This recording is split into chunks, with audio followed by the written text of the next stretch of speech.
you're doing well. Today it is time once again to look at the suggestions which were passed to developers for September 2020, and now it's time to have a look at the mechanics section, which also includes some other pretty cool stuff. So the first one is a Hungarian map from Darth Gurgly, I think is how you say that, and I'm actually going to skip over this one. And the reason for this is because I want to make this its own video.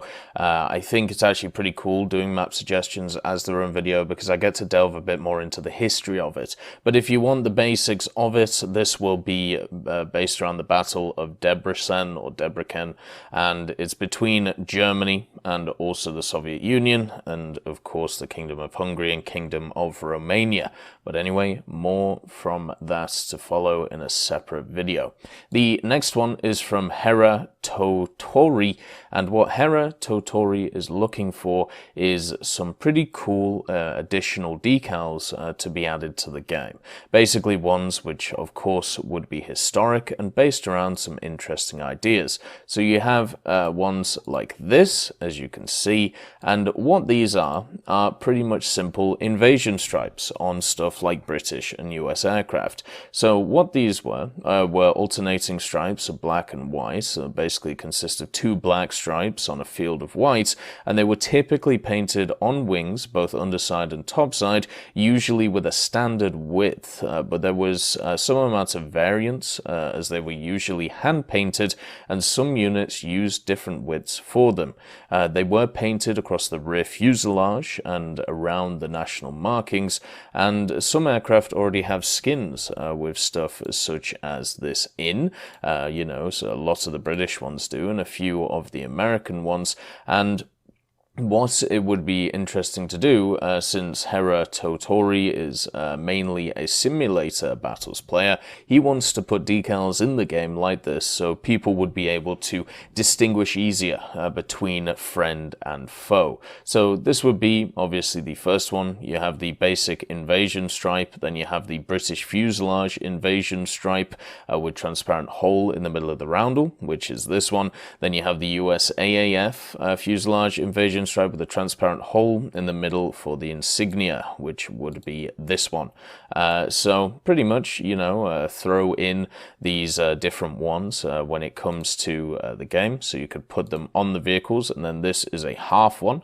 This would be for the bottom of the fuselage only. And then also you could have some other ones such as asymmetric versions, which would have the RAF roundel for most of the aircraft, so therefore you could actually fit it in with this. I think that's a pretty cool idea as well, but not just invasion stripes. My man goes ahead with some other stuff. The German identification markings also come up here.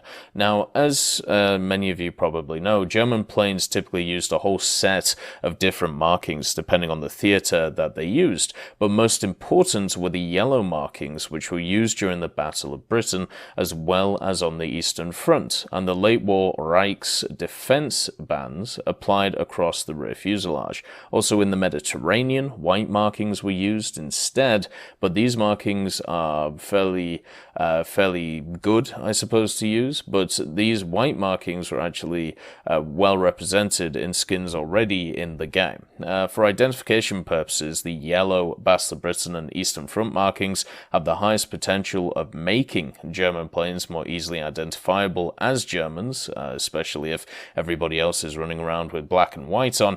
And basically, if you want to have a look at how the skin template would look, it would look something similar like this. So you would have the you would have a yellow nose, either fully yellow or only on the underside, yellow wingtip on the underside, yellow band across the rear fuselage, sometimes a yellow rubber, and then you could do a basic yellow field like this, half yellow, and then a yellow band for the tail, so therefore they'll be easily identifiable. There's also a few more as well, additional German markings. As you may know, when it came to different squadrons and also different planes, the Germans had a lot of variety variety when it came to their coloured bands that they would put on their rear fuselage, whether it was for BF-109s, Focke-Wulf 190s, or many others. So these would be examples of cool decals to have in the game as well. And then just as some examples of what the actual stripes would look like in game, so instead of just having them for camouflages, which we have now, the proposal is to make them decals, which definitely would be interesting to see. Hopefully, as long as they are limited to, specific nations instead of across the board, it should work pretty well. So yeah, unfortunately, the Soviets didn't really use a consistent identification system. They relied on the red stars for identification as well. The Japanese had a few of their own, but these are the main ones that we want to see. The next idea is from Zetaris, and Zetaris talks about an issue which is very close to my heart, the issue of stock versus upgraded capabilities, and he's mainly focusing on modern aircraft. So the main issue, as you guys may know, is there is a huge difference right now when it comes to top tier of stuff such as MiG-21s, SMTs, from their stock self to their spaded self, mainly in the form of stuff like missiles, but also in engine performance and other stuff like that. But mainly it comes down to the secondary armaments that these hold, and even stuff like the F4E has a massive range of secondary armaments which it just doesn't get when it's stock. And Zetaris sees this as a big issue, and I do too. The fact that to reach the AIM-9J for the F4E, as he says, it requires a minimum of 95,000 RP. For the MiG-21 SMT requires a minimum of 192,000 RP to reach the R60s. It shows that there's quite a large issue here, and he does contrast it to the pre-missile machines, which only are really affected by their engine modifications and also sometimes their default belts. The issue there is a lot less, especially when compared to, larger machines. Also talks about the issues in future updates, when we have even more modern aircraft. Are they just going to be running around in their stock configuration with just a gun? What if they don't have a gun? All of these different things must be taken into account. So yeah, we looked at that Swedish machine, this specific suggestion actually. Where is it? The Saab 105G. This thing just doesn't have any primary weapon according, to the game and how it works. So that would be a bit of an issue as well. But there are solutions on this post from Zetaris, which are wonderful. The first solution is the artificial limit of payload. So basically what you would do is Phantoms Phantoms wouldn't have access to radar-guided missiles because radar-guided missiles haven't been programmed yet. There could be a limit to how advanced these payloads can get. For example, limiting all aircraft only to rear aspect missiles. So basically, the first solution would be just to not give proper armaments to these machines, like not give the armaments which would be a big issue to the game. And obviously, we have stuff like the Sparrows now. But the main thing to take away from this is if there is, let's say, a broken modification which is just completely ridiculous and no other, nation has anything close to it, an example I suppose would be an AMRAAM or something similar to that, would it be better just to not add it? So that's the first solution. The second solution, which is probably the one most people are going to go for, is reducing the stock versus upgrade performance gap while still allowing for full historical payload. So the aircraft would have access to multiple missile types or variants. Less advanced variants would be available when stock. So for the F4E, you would have access to the AIM-9B when stock, and then with the AIM-9E and the AIM-9J, they would be available through modifications. Same with the MiG-21 SMT, the R3S or the R13M could be provided as a stock armament option, and the R13M1 R61 and the R60 would be the upgraded modifications. And so for more modern aircraft as well, this could be be done the same. And then there's kind of like a third solution as well. The third solution is a parts and FPE style compromise could also happen. So basically what you do is you take those less advanced missiles. So once again, in the example of the F4E, the AIM-9B, you could make them available as a tier 1 upgrade with reduced RP cost. So therefore, it would just be easier to get them, kind of like how they've done with APFSDS, apart from the, the reduced RP cost. So yeah, it is kind of just how it is. So those are the three solutions. I agree with the second one the most. At least for me personally, the biggest issue in War Thunder is the stock versus spaded difference between vehicles, and this is only expanded when you go to top tier. So the next one is from Kreis Madsen, and he is talking about the radar. So we have radar in game. It's in a very large part of the game, and not just a top tier thing anymore. It's definitely been expanded. Even stuff like the P61 have it. Hopefully soon more stuff will be having it going forward. And for him, he finds that a lot of situations that he finds himself in, or she finds themselves in, is that a lot of the battles take place in clear weather. The radar is not too much of a use, so therefore, it just turns it off because, well, they don't need it. So the suggestion is, when the radar is off, to actually remove the radar display and also the compass heading from the screen. So instead of having all of this stuff, the clutter on the screen when the radar is off, just simply remove it, and then when you turn it back on, all of the stuff reappears on the screen. So the main issue that they're running into here is there's just too much stuff on the screen, especially when it's completely useless when you have it turned off. Why not be able to remove it from view? So therefore, you have more clarity on the screen.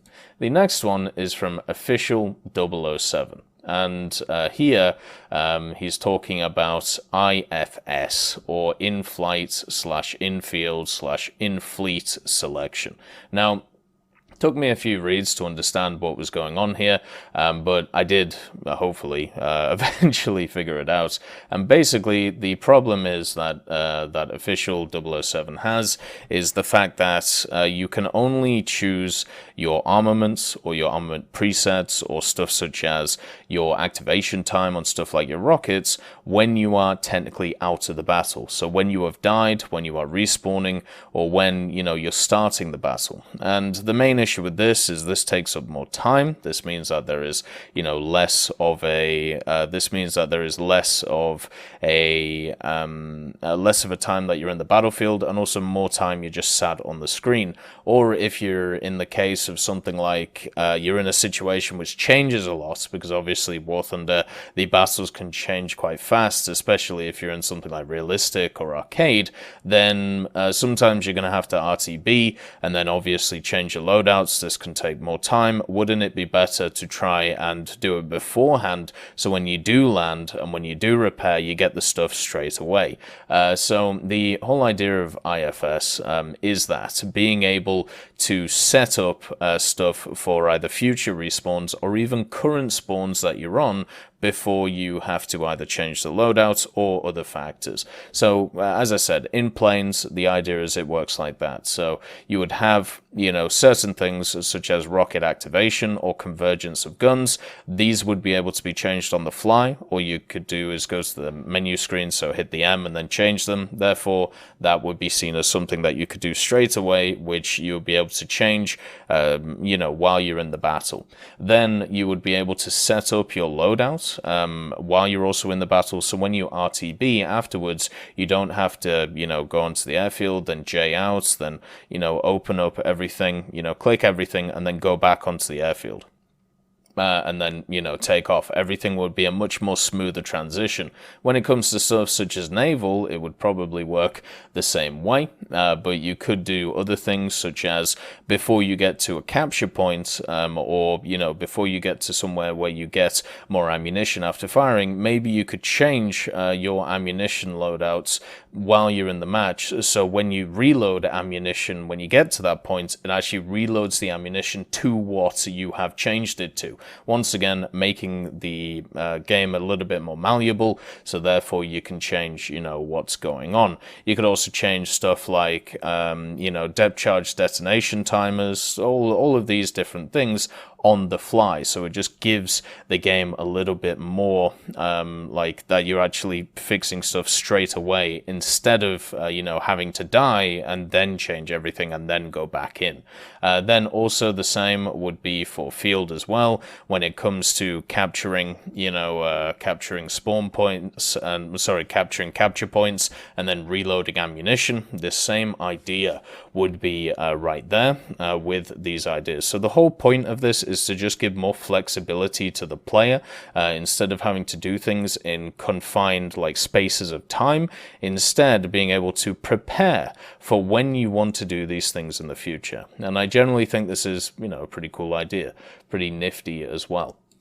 The next idea is from C. Fracas, and C. Fracas is looking at an Italian event. So the Italian event that would be on offer would be Republic Day, which is the 2nd of June for the Italians. And what it is, it's a national day, and it commemorates the institutional referendum held by the universal suffrage in 1946, in which the Italian people were called to the polls to decide on the form of government following the Second World War and also the fall of fascism. With 12,700,000 votes for a republic and 10,700,000 for the monarchy, the male descendants of the House of Savoy were sent into exile.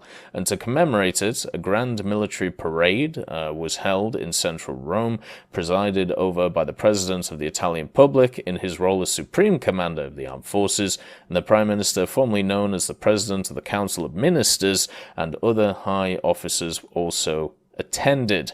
There are important celebrations in all the Italian embassies, and foreign heads of state are invited, and even though the main parade is in Rome, many Italian cities celebrate the day as well. So this would be just another event in War Thunder, which would be similar to the Battle of Britain event that we had recently with the Hurricane. And what would be on offer, at least for what Fracas would want, is the low-level reward would be this decal that you see right here, and this would be something like this. This is the number 2 in the famous Frecce Tricolori, forming the number 2. So, you could have something as similar to that, and the high reward that you could have would be something to commemorate the armed forces, which would be some kind of optional skin for a plane already in game. So this is the Maggi C205 Series 3, and this would be a perfect option to add as a skin for the game.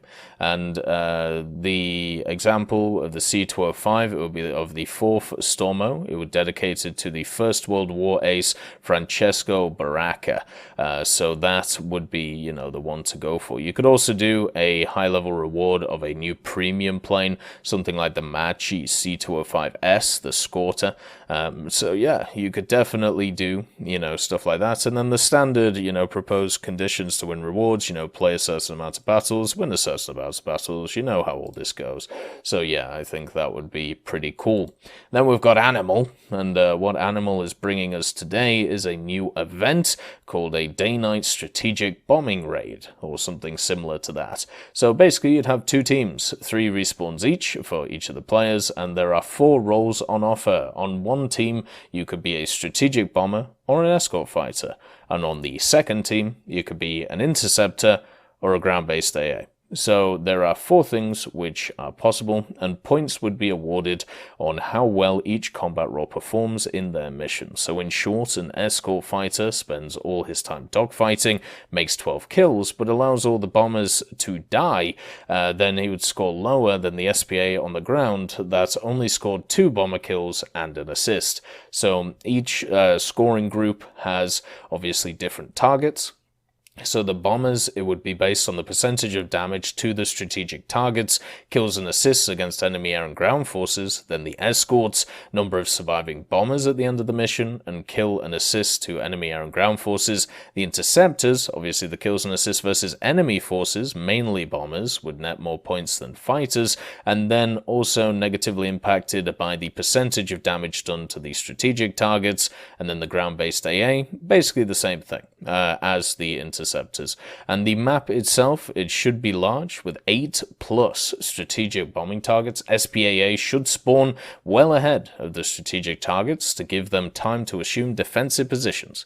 And air spawns for all air forces. Interceptors should spawn much lower than the incoming bomber group to simulate having been scrambled in defense.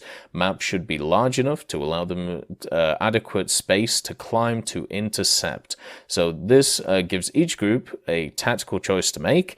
Do the ground-based AA cluster together to maximize their effectiveness, or spread out to defend each of the strategic targets? Do the escorts split forces and send them down to attack the AAA, while leaving the bombers groups less well defended? Do the interceptors sweep the escorts and hope they can catch the bombers before they drop payload, or do they engage the bombers first and rely on the AA to help with the fighters? Do the bombers target AAA if clustered, or save the bombs for the objective? This event would obviously reward cooperation overall, and particularly force teams to work together in order to be successful, and would add an interesting aspect to the gameplay of War Thunder. So there you go. The rewards would be a special title for each role, a unique decal decorator for each role, and maybe a premium vehicle for each other. So there you go. Basically, you'd have a set of limits that you have to hit for each one, then you could get some pretty cool stuff out of it.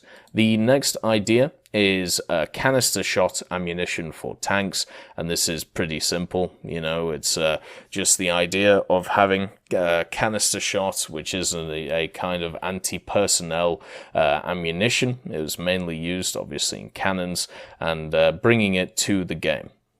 We obviously already have stuff like shrapnel shells in the game for the Soviets, but the idea is for the 105mm canister round and some of the others to be added into the game. So you'd be able to basically just use them against obviously lightly armed targets, because obviously these things don't have really any armor penetration at all most of the time. So yeah, that's what you would have, just another shell which would be for ground forces. The next one is from Co Murray 2, and this is a simple one but a nice quality of life change. The general idea on this one is to be able to set your gunner's convergence. So basically in real life, the way that bombers could do it, they could individually compensate for the distance of lead while firing at enemy fighters, but in game you can only change it at the beginning of the battle for the vehicle menu. So in game, when enemy fighters attack bombers, if the bombers guns converge at 1,000 meters, the enemy fighter could come closer and the guns would be ineffective. So either out of the range of the maximum gun convergence allowed in game, which is 800 meters. So if basically the idea is while you are there, you would be able to set the convergence for the gunners by, you know, a simple scroll wheel, kind of like how if you've ever been in a gunner's sight, when it comes to the ground forces, you can actually set the variable zoom or the variable, you know, distance control, and you can just change, you know, your arc of fire with the gunner's sight. I think the idea is to do something similar, but with convergence when it comes to your bombers, gunners, and I think that's, you know, it's pretty cool. The next one is a simple one from Phoenix Alpha, and what Phoenix Alpha wants is just some track improvements to, you know, to the tank track physics. One of the problems that he sees in War Thunder is that some of the tracks in-game look very rigid or stuck to the suspension, so why not add a bit of physics so they move around a little bit, they're a little bit more loose, you know, they move around a little bit more, and therefore it means that, you know, they look a little bit more fluid, which would be nice. And the next one is from Destroy Dada, and Destroy Dada is looking to optimize cockpit instruments. And there is definitely something to say about some of these things, especially in ULQ. So basically, right now, the way cockpit instruments work, they use almost exclusively raster graphic textures for inscriptions on them.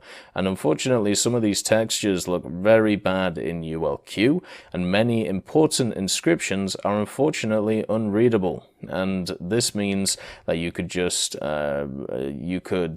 just increase texture quality. That would fix it, but generally not seen as a good solution. So the cockpits with higher instrument texture quality in ULQ already have a big performance footprint on weaker machines that need to use ULQ to play with reasonable frame rates. So yeah, you could just make it look nicer, but then, as we said, it would affect those lower machines. So the solution instead would be to use vector graphics instead.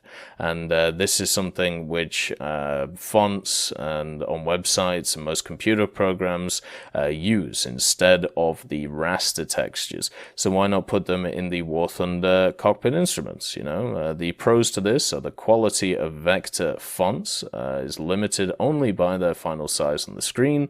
Vector fonts have a much lower impact on performance than textures with high enough resolution to be useful. If standard fonts are used, wherever possible, creating new cockpit instruments will be easier, and some of the cons are some parts of some cockpit instruments might be impossible to make this way, but they can use textures if really needed. So yeah, there you go. That is the stuff which was passed to developers in the mechanics section, and yeah, a lot of cool stuff, a lot of interesting ideas, and also a map to sink the teeth into later on. I hope you all have a wonderful day, and I'll see you next time.